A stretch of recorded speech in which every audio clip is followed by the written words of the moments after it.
Hello, नमस्कार दोस्तों। आज हम फर्स्ट ग्रेड का रीजनिंग का दूसरा टॉपिक पढ़ने जा रहे हैं।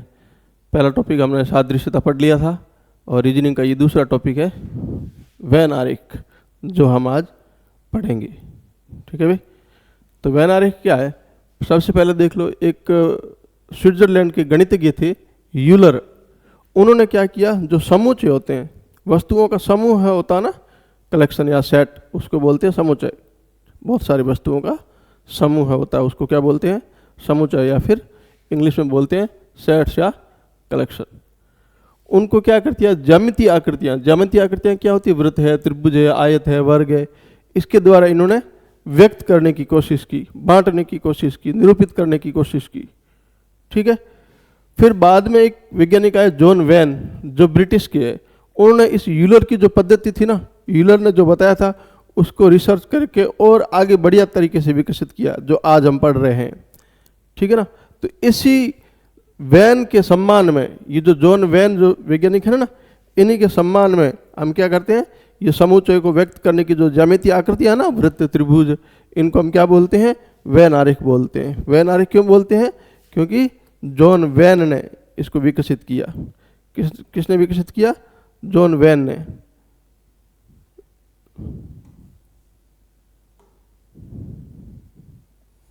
जॉन वैन ने विकसित किया, इसलिए इसको दिया वैन आरेख। और सबसे पहले किसने किया था, यूलर ने, जो कहाँ के थे, स्विस गणितज्ञ थे। और ये कहाँ के थे, ब्रिटिश के थे। कभी कभार डायरेक्ट फैक्ट पूछ रहे तो पूछ ही सकते हैं। ठीक है ना। तो इसका मतलब हम किसी भी वस्तुओं के समूह यानी समुच्चय, या फिर उसको इंग्लिश में सेट्स या फिर कलेक्शन कहते हैं, उनको ज्यामितीय आकृतियों, त्रिभुज है, वृत्त है, वर्ग है, आयत है, इसके द्वारा अगर दर्शाते हैं, निरूपित करते हैं, तो ऐसी आकृतियाँ, वो जो आकृतियाँ हैं, वो क्या कहलाती है, वैन आरेख कहलाती है। ठीक है भाई।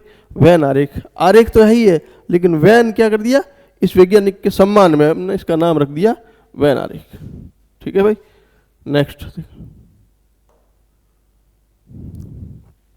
अब वैन आरेख में क्या होता है, ये 3 प्रकार की आकृतियां बनती है। अगर ऐसी आकृति है, एक बड़ा वृत्त है, एक छोटा है, वो त्रिभुज भी हो सकता है, आयत भी हो सकता है, लेकिन हमने यहाँ पे वृत्त लिया है। ठीक है। अगर ऐसी आकृति है, इसका मतलब ये ए है ना, बी के अंदर है। ये मान लो एक बड़ा घर है, ये बड़ा घर है, इस बड़े घर के अंदर ये छोटा घर है। इसका मतलब ए जो है ना, वो बी के अंदर पूरी तरह समाहित है। ए है ना, जो बी के अंदर पूरी तरह समाहित है। जैसे अपना घर है, घर की बाउंड्री होती है, बाउंड्री के अंदर एक मकान है अपना छोटा सा, या फिर सामने एक किचन है, तो वो क्या है, वो सब छोटे छोटे जो भाग है, वो पूरी बाउंड्री में समाहित है कि नहीं है। लेकिन बाउंड्री उन घर में समाहित होती है क्या, बाउंड्री का कुछ ही हिस्सा, बाउंड्री का कुछ ही हिस्सा, इतना बी का इतना हिस्सा ए में शामिल है, लेकिन ए का पूरा हिस्सा किस में शामिल है, बी में शामिल है। इस वैन आरेख का मतलब क्या है, ए बी में पूरी तरह समाहित है। ए है ना, वो पूरा का पूरा बी है, लेकिन बी ए का भी पूरा नहीं है, बी का कुछ ही हिस्सा ए में है। ठीक है भाई।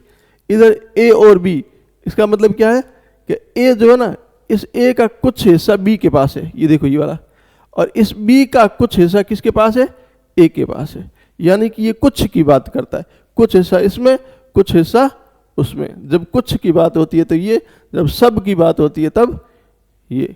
और इसका मतलब ये वैन आरेख दोनों अलग अलग है, कोई इनका कोई संबंध नहीं है। यानी कि ना तो ए बी में समाहित है और ना बी ए में समाहित है। ठीक है भाई। नेक्स्ट, हम इस प्रश्न में टाइप, जितने टाइप थे मैंने करवा दिए हैं।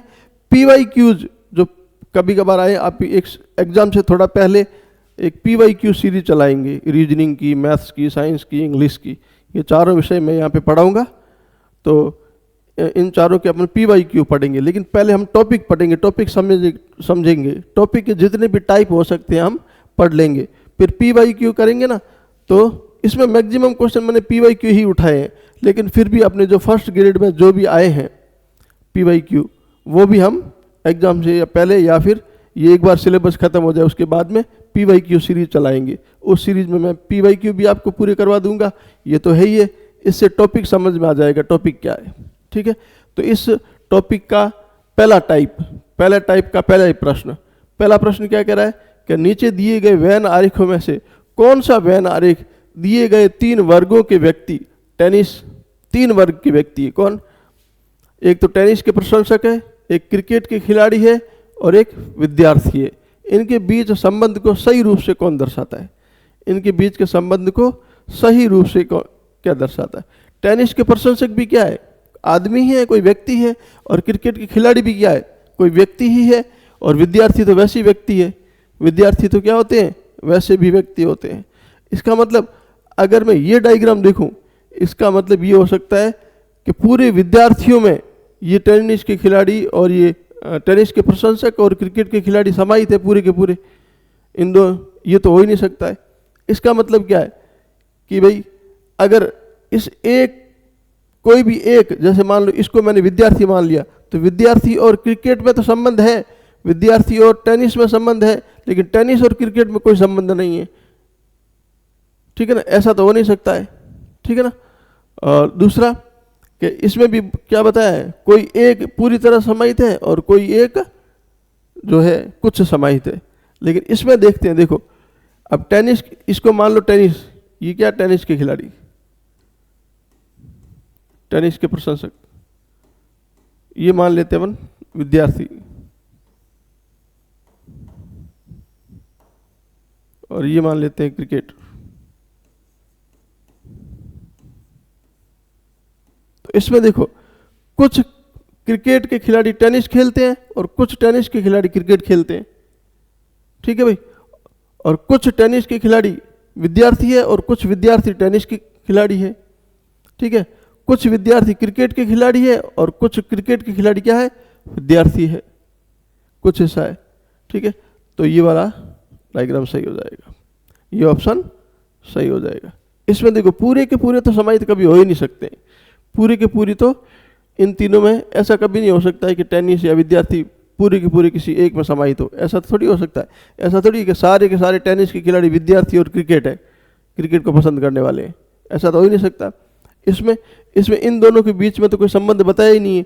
ऐसा थोड़ी है कि क्रिकेट के खिलाड़ी और विद्यार्थियों में या फिर टेनिस के प्रशंसक में कोई संबंध नहीं है, ऐसा भी नहीं है। इसमें भी देखो एक पूरा समाहित बताया है, पूरे समाहित तो हो ही नहीं सकते हैं। कुछ खिलाड़ी टेनिस खेल सकते हैं या क्रिकेट खेल सकते हैं, सारे के सारे तो नहीं हो सकते ना।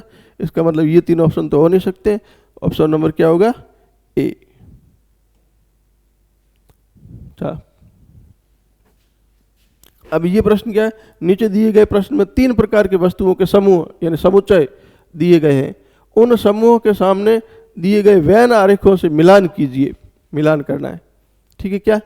पहला है विज्ञान, भौतिकी और रसायन। हमें पता है कि भौतिकी और रसायन किसका भाग है? भौतिकी और रसायन किसका भाग है? विज्ञान का भाग है।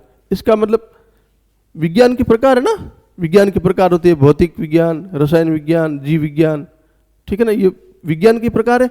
इसका मतलब विज्ञान के अंदर ही भौतिक और कौन आते हैं? रसायन आते हैं।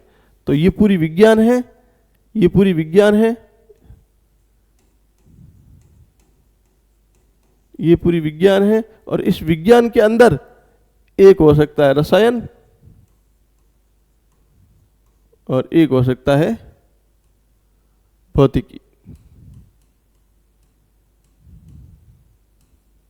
ठीक है भाई? इसका मतलब पहले का क्या हो गया?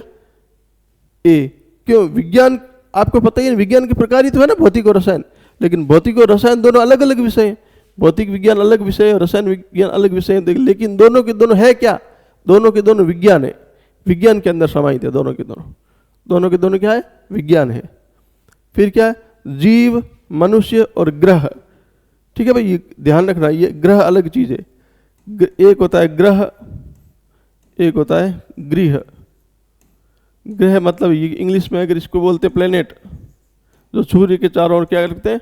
चक्कर लगाते हैं। पृथ्वी भी हमारा एक ग्रह है। सूर्य के चारों ओर चक्कर लगाने वाली क्या होती है? ग्रह। और एक होता है गृह। गृह ये क्या होता है? होम। दोनों अलग अलग है। ये गृह नहीं है, ये ग्रह है। तो क्या है? जीव, मनुष्य और ग्रह। आपको पता है जीवों के अंदर प्लांट भी आते हैं, जीवों के अंदर पशु भी आते हैं, इंसान भी आते हैं, जीवों के अंदर सब आ जाते हैं। तो जीव के अंदर मनुष्य आएंगे, पूरे के पूरे मनुष्य। जीव के अंदर क्या भाई? मनुष्य जीवित है, तो जीव के अंदर पूरा के पूरे आ जाएंगे क्या, मनुष्य आ जाएंगे। तो ऐसा देखो कोई गोला जिसमें पूरा समाहित है, इसमें पूरा कोई नहीं, इसमें पूरा कोई नहीं, इसमें देखो पूरा समाहित है, ये पूरा समाहित है। इसका मतलब ये क्या है, ये है जीव, ये जीव है, और इस जीव के अंदर क्या है, मनुष्य। और ये प्लेनेट, ये ग्रह है। आपको पता है कि भाई जीव और ग्रह में कोई संबंध होता है? जीव तो हम है और ग्रह तो बहुत बड़ी चीज होती है, जो जीवन अलग होती है, मतलब या कह सकते हैं ये निर्जीव है, ये सजीव है, इनका कोई आपस में संबंध है ही नहीं, लेना देना, इनका कोई आपस में कोई संबंध नहीं है। ये तो ग्रह है, निर्जीव है, तो ये अलग है बिल्कुल, इनका कोई संबंध नहीं है। लेकिन सारे के सारे मनुष्य क्या है, जीव है, सारे के सारे मनुष्य क्या है, जीव है। तो इसका ये सही हो जाएगा, पहले का एक, दूसरे का, पहले का एक। वैसे देखा जाए तो पहले का एक एक में ही है, पहले का ए सिर्फ एक ऑप्शन में है, तो अपना वैसे बी ऑप्शन सही हो गया है। ठीक है, तीसरा देखो, डॉक्टर, पुरुष और कलाकार। अब देखो, पुरुष मतलब आदमी, आदमी डॉक्टर भी हो सकता है और आदमी कलाकार भी हो सकता है। इसका मतलब कुछ पुरुष डॉक्टर है, कुछ पुरुष कलाकार है। ठीक है भाई, तो देखो कुछ पुरुष, अगर इसको मैं मान लूं क्या, कलाकार, इसको क्या मान लूं, डॉक्टर, इसको क्या मान लूं मैं, पुरुष। यानी कि कुछ पुरुष कलाकार है और कुछ पुरुष डॉक्टर है, कुछ डॉक्टर कलाकार है और कुछ कलाकार डॉक्टर है, कुछ कलाकार पुरुष है और कुछ पुरुष कलाकार है। ठीक है ना भाई, कुछ ही तो होते हैं, सारे के सारे तो हो नहीं सकते हैं ना। क्यों? क्योंकि महिलाएं भी तो होती है ना, महिलाएं डॉक्टर हो सकती है, महिला कलाकार हो सकती है, पुरुष सारे के सारे पुरुष कलाकार या डॉक्टर थोड़ी होते हैं, कुछ होते हैं। तो ये कुछ वाला। फिर सोना, चांदी और गहना। सोना और चांदी दोनों क्या है, गहना है। सोना और चांदी क्या है, दोनों गहना है। ठीक है, इसका मतलब गहना, अब ध्यान रखना, कभी कभार हम मिस्टेक कर देते हैं। मिस्टेक क्या करते हैं कि भाई ये गहना है, ये पूरा गहना, और इस गहने के अंदर ये आ जाएगा सोना, ये आ जाएगा चांदी। ठीक है ना, इसका मतलब क्या है, सोना पूरा का पूरा गहना है और चांदी भी पूरा का पूरा क्या है, गहना है। ठीक है ना, इसका मतलब क्या हुआ, इसका मतलब ये गहना है और गहने के अंदर सोना है और चांदी है।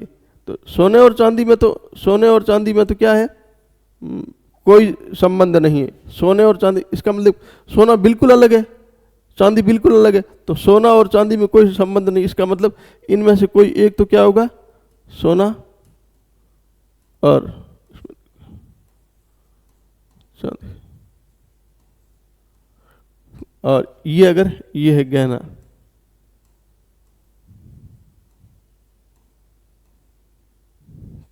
ठीक है, अब देखो, अब ये क्यों नहीं हुआ, सोना और चांदी पूरे के पूरे गहने हैं, ये क्यों डायग्राम सही नहीं है, क्यों? चांदी, पूरी चांदी गहना है क्या? पूरी चांदी गहना थोड़ी होगी, चांदी तो बहुत जगह काम आती है, पूरी चांदी गहना नहीं होती है। कुछ चांदी गहना है, कुछ चांदी गहना हो सकती है, पूरी की पूरी चांदी गहना नहीं हो सकती है। बहुत सारे उपकरणों में चांदी लगती है।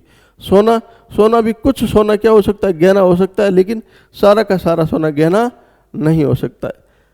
ठीक है भाई, लेकिन सोना न तो चांदी है, न चांदी क्या है, सोना है, तो सोने और चांदी में कोई संबंध नहीं है। ठीक है भाई, इसका मतलब अपना ऑप्शन कौन सा सही हुआ, दूसरा ऑप्शन बी। पहले में 1, दूसरे में 2, तीसरे में 3, चौथे में 4। अब ये देखो, ये टाइप नंबर 2, दूसरे टाइप का पहला प्रश्न। एक टाइप पूरा हो गया, अब दूसरे टाइप का पहला प्रश्न। ठीक है, दूसरे टाइप का पहला प्रश्न क्या है, यदि व्रत है, ये व्रत क्या दर्शाता है, ये व्रत दर्शाता है लंबे व्यक्तियों को। यदि व्रत लंबे व्यक्तियों को,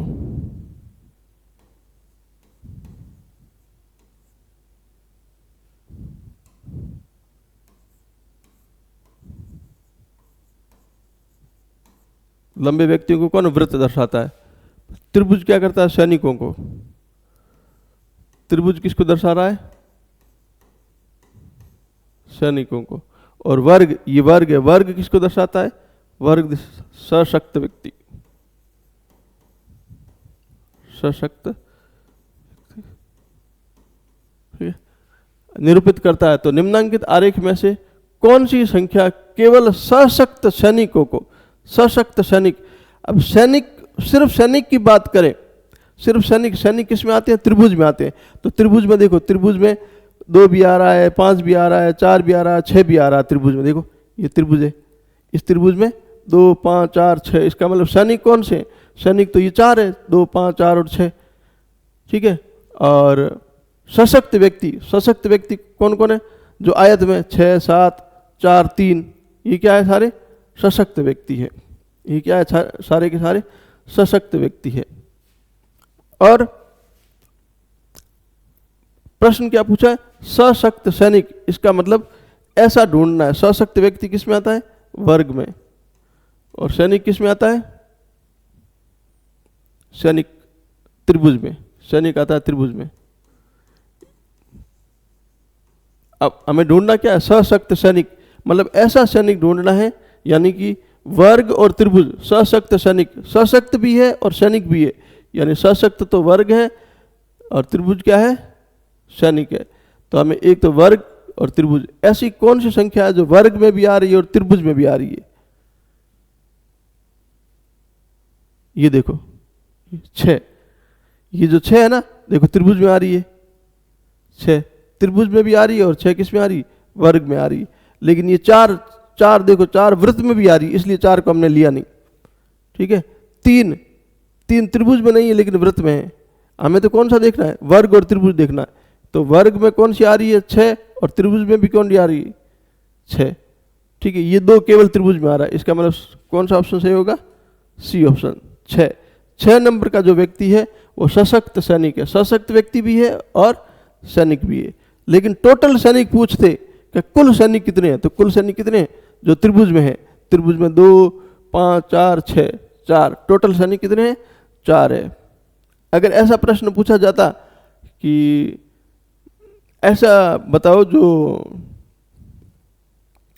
लंबा सैनिक है, लंबा सैनिक, लंबा सैनिक, लंबा सैनिक कौन सा होगा? सैनिक किस में आता है? त्रिभुज में आता है। तो लंबे सैनिक देखो 5 और 4, 5 और 4 क्या? देखो 5 और 4 लंबा भी है और त्रिभुज में भी आ रहा है, तो 5 और 4 होता, ठीक है। तो प्रश्न कुछ भी पूछ सकता है, इस टाइप के प्रश्न भी आते हैं। इसका ऑप्शन सशक्त सैनिक में कौन सा होगा? 6 नंबर। यानी सशक्त सैनिक देखना होगा ना हमें, तो सशक्त में कौन आता है? सशक्त में लंबे व्यक्ति त्रिभुज में, लंबे व्यक्ति त्रिभुज में है और सैनिकों को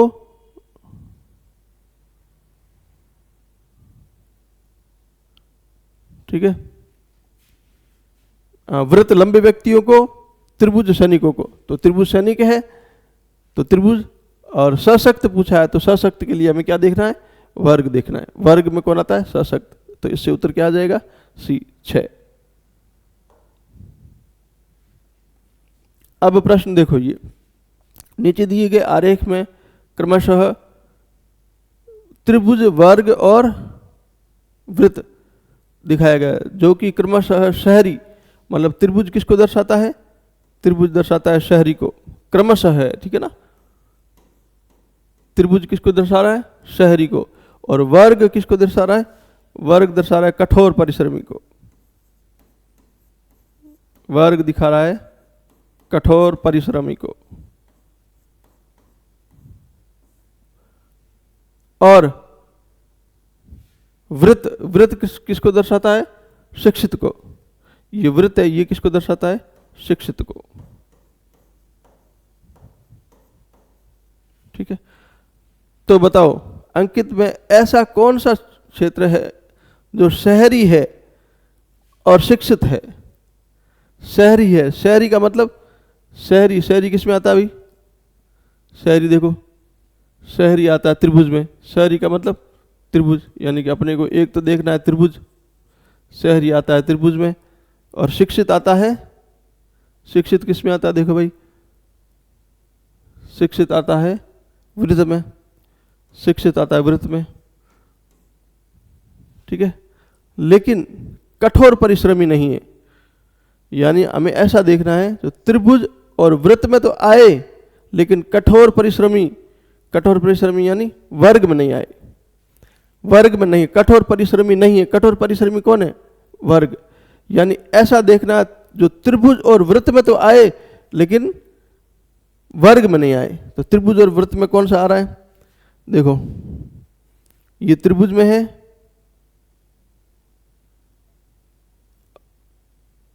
ये वर्ग में आ गया, वर्ग में आया, हमें ढूंढना ही नहीं है। ये देखो ये अकेला एक डी, ये जो डी है ना, जो देखो वृत्त में भी है, वृत्त में भी है और त्रिभुज में भी है, लेकिन वर्ग में नहीं है, वर्ग में नहीं है। इसका मतलब क्या हो जाएगा? डी। उत्तर क्या? ऑप्शन सी है, लेकिन डिजिट कौन, अल्फाबेट कौन सा है? डी है। ठीक है भाई, कोई कंफ्यूजन?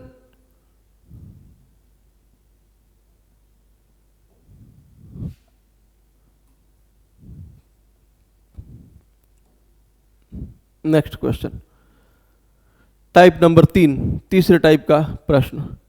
निम्नांकित वर्ग में वृत्त किसको दर्शाता है? वृत्त दर्शाता है बेरोजगार को। या वृत्त के लिए लिख लो बेरोजगार।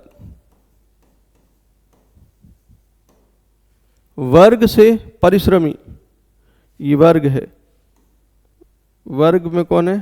परिश्रमी।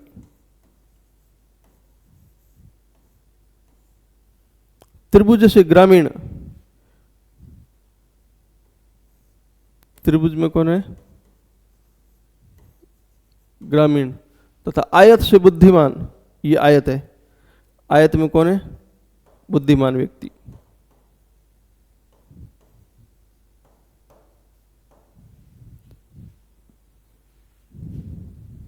अब क्या कह रहा है कि ऐसे व्यक्ति देखो जो बेरोजगार, परिश्रमी तथा बुद्धिमान है। बेरोजगार मतलब वृत्त, बेरोजगार मतलब वृत्त, परिश्रमी मतलब वर्ग, परिश्रमी मतलब वर्ग, बुद्धिमान मतलब आयत,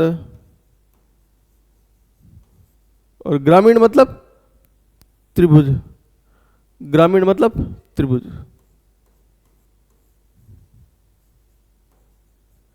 हमें ढूंढना क्या है?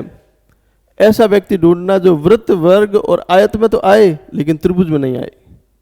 देखो क्या पूछा है, ऐसे व्यक्ति ढूंढो जो बेरोजगार, बेरोजगार वृत्त में आता है, परिश्रमी वर्ग में आता है, बुद्धिमान आयत में आता है। तो ये तीनों किस में आते हैं? वर्ग, वृत्त और आयत। यानी कि इन तीनों में तो आने चाहिए लेकिन ग्रामीण नहीं होना चाहिए, यानी त्रिभुज में नहीं होना चाहिए। तो देखो ऐसा कौन सा अंक है जो वर्ग, वृत्त और आयत में आता है?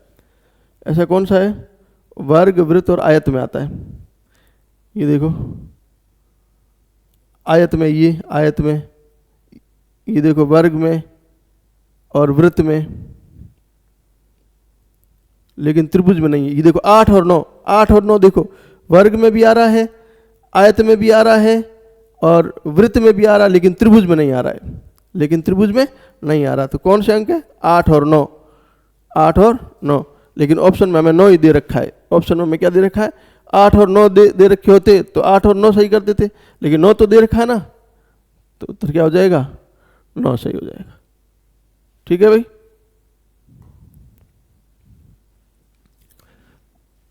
अगला, दिए गए प्रश्न में त्रिभुज राजनीतिज्ञ, ये रोमन अंक है भाई, राजनीतिज्ञ। त्रिभुज किसको प्रदर्शित करता है? राजनीतिज्ञ को। बड़ा त्रिभुज, सॉरी बड़ा त्रिभुज, बड़ा त्रिभुज राजनीतिज्ञ को, और छोटा त्रिभुज किसको करता है? शिक्षक को। छोटा त्रिभुज किसको करता है? शिक्षक को। और चतुर्भुज, ये चतुर्भुज है, चतुर्भुज किसको प्रदर्शित करता है? सांसद यानी एमपी को। सांसद यानी एमपी को दर्शाता है। तो कौन से राजनीतिज्ञ स्नातक है? ऐसे कौन से हैं जो राजनीतिज्ञ है और स्नातक है? तो राजनीतिज्ञ किस में आते हैं? बड़े त्रिभुज में। राजनीतिज्ञ किस में आते हैं? बड़े त्रिभुज में। देखो बड़े त्रिभुज में राजनीतिज्ञ। स्नातक, वृत्त स्नातक को, अच्छा वृत्त भी तो है ना, वृत्त है वो किसको दर्शाता है? वो स्नातक को, स्नातक को। यानी कि बड़ा त्रिभुज राजनीतिज्ञ को और स्नातक किसको? वर्ग को दर्शाता है। लेकिन सांसद नहीं है, सांसद नहीं है मतलब चतुर्भुज। यानी कि हमें ये ढूंढना, बड़ा ऐसा आदमी ढूंढना है, ऐसा अंक ढूंढना है जो बड़े त्रिभुज और वर्ग में तो है लेकिन चतुर्भुज में नहीं है, लेकिन चतुर्भुज में नहीं है। तो कौन सा है? बड़ा त्रिभुज, बड़े त्रिभुज में है ये, और साथ में वर्ग में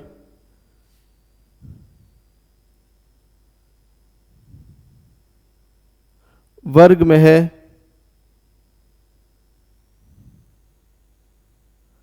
वृत्त में है बड़ा,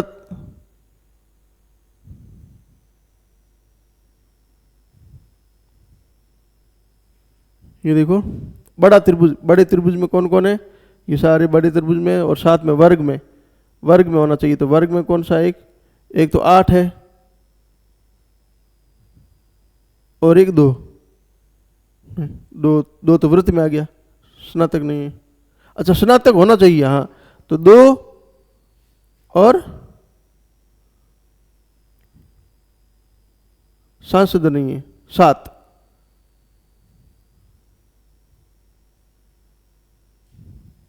सात भी इसमें, 2 और 3 देखो स्नातक, स्नातक कौन कौन से? 1 2 3। तो 2 और 3 स्नातक तो है और बड़े त्रिभुज में भी है। वृत्त में देखो हमें क्या देखना है? बड़ा त्रिभुज और वर्ग देखना है। स्नातक है भाई, स्नातक, स्नातक। ये मैं सोच रहा हूं प्रश्न हम गलत कहाँ कर रहे हैं, कहीं ना कहीं गलती हो रही है। मुझे लग रहा था कहीं ना कहीं गलती हो रही है। हमें क्या ढूंढना है? हमें ढूंढना है राजनीतिज्ञ स्नातक, लेकिन सांसद नहीं है। राजनीतिज्ञ में किस में आता है? बड़े त्रिभुज में। राजनीतिज्ञ किस में आता है? बड़े त्रिभुज में। और स्नातक किस में आता है? वृत्त में। स्नातक किस में आता है? वृत्त में। लेकिन सांसद नहीं है, सांसद नहीं है। सांसद किस में आता है? वर्ग में। यानी हमें ऐसे ढूंढने हैं जो बड़े त्रिभुज में भी हो, वृत्त में हो, लेकिन वर्ग में नहीं हो। ठीक है, तो देखो ये देखो, ये वाले बड़े त्रिभुज में कौन आ रहा है? बड़े त्रिभुज में सब आ रहे हैं अंक, 1 2 3, ये सारे के सारे बड़े में आ रहे हैं। लेकिन साथ साथ में वृत्त में कौन सा आ रहा है? वृत्त में देखो, वृत्त में यार 1 2 3 4 5, लेकिन ये सांसद नहीं है, सांसद नहीं होना चाहिए, यानी वर्ग में नहीं आना चाहिए। ये वर्ग में आता है, ये वर्ग में आता है, ये वर्ग में आता है। ये देखो 2 3, 2 और 3 क्या है? वर्ग में भी आ रहे हैं और बड़े त्रिभुज में भी आ रहे हैं। लेकिन ये वृत्त में आ रहा है 1, लेकिन बड़े त्रिभुज में नहीं आ रहा है। इसका मतलब 1 तो होगा नहीं, 2 और 3। उत्तर क्या होगा? 2 और 3। देखो भाई 2 और 3 वापस देख लो, 2 और 3, 2 और 3 वृत्त में आ रहे हैं ताकि स्नातक है, वृत्त में आने वाले स्नातक है। लेकिन साथ में क्या ध्यान रखना है? बड़े त्रिभुज में भी आना चाहिए। तो बड़े त्रिभुज में तो आ ही रहे हैं, लेकिन इस वर्ग में नहीं आना चाहिए। ये जो वर्ग है ना, इस वर्ग में नहीं आना चाहिए। ये वर्ग में आ रहा है, ये वर्ग में आ रहा है, ये वर्ग में आ रहा है। ये दोनों क्या है? वर्ग में नहीं आ रहे हैं। ये भी स्नातक है, लेकिन ये बड़े त्रिभुज में नहीं आ रहा। देखो बड़ा त्रिभुज ये है, अगर ये बड़े त्रिभुज में आता तो इसको भी शामिल कर देते 1 को, इसलिए 2 और 3 उत्तर सही हो गया। ठीक है, ये आपका वेन आरेख टॉपिक आज पूरा हो गया है। और इसके PYQ, हम PYQ सीरीज चलाएंगे ना, उस टाइम PYQ आपको करवा देंगे। फिलहाल मैं पूरे टॉपिक करवा रहा हूँ, ठीक है ना। ओके, देखते रहो, पढ़ते रहो, मस्त रहो।